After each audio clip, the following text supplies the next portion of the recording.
When Paula Deen showed up on the Today Show this morning, she cried. She apologized for using racial slurs in the past, but that controversy, which recently erupted, may not have been the reason her cooking show was canceled. Also, her career, even in that case, may not be over. Lee Hawkins joins us now. Lee, good morning. Good morning. So, what was the real reason her show got canceled? Well, I mean, we can't say definitively that it was because the ratings were down 22%. But the ratings were down 20%. Yes, they were in the very influential 18 to 49 demographic. Also, overall, about 22% there, and then overall 15%. And it's interesting in your and Keisha's story this morning that dump and stir shows in general, cooking shows, the kind where you do Julia Child style, just make a recipe in front of you, aren't as popular as reality type cooking shows. There's a big shift going on. They're not as popular. And the important thing to keep in mind here is that Paula Deen is not going out of business because she hasn't lost much business. Food Network dropped her, Smithfield dropped her, but Wal-Mart, Target, Sears, JCPenney, Novo Nordisk, all of these companies have kept a relationship with Paula Deen. And let's face it, she said the N-word, and that's one thing, but she said some pretty horrific things about black people. And yet, surprisingly, some people haven't jumped on. In the past, you would argue that some people would really jump on the criticism bandwagon, and that hasn't happened. 100%. I talked to the NAACP earlier today. They're focused on 4 Supreme Court cases right now.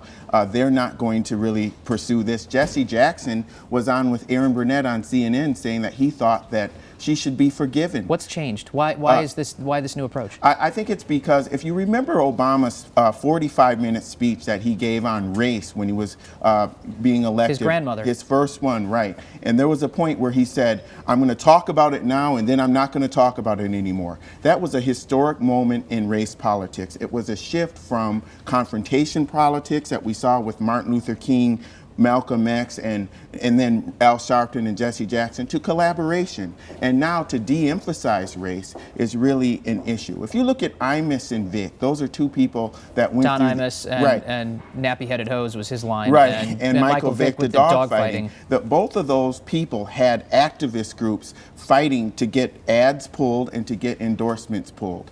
They don't have that here. If Walmart and Target and all of these companies, right, have allowed her, she's already said all these things. If they haven't pulled the relationship now, they're not going to do it because she's not going to do anything more than she's already done, which on its face, what she's done already was enough to end the relationship. And you know, what's interesting, Paula Deen isn't a public company. But there is a very interesting corollary here in a public company we do have, which is Martha Stewart living Omnimedia. Yeah. Martha Stewart, back in 2005, she had a TV show on NBC in syndication. We actually have their stock chart here. So back in 2005, you can see that. So that was when she had her show on syndication. Back in 2010, we followed the chart down. That's when the show, after declining ratings, moved over to the Hallmark channel. Then it was finally canceled in 2012. But as you can see, the stock is down, but she still has a business, and it's merchandising. Listen, and Paula Deen, a third of her revenue, but all of the profit of Martha Stewart is Macy's, Home Depot, JCPenney. Macy's is even suing, right? Because Martha Stewart did a deal with JCPenney. They care about the brand. These people have fanatical followers. They are rabid fans. There's been a backlash against the Food Network for the decision that they made to cut her. She'll be back on the air probably within a year.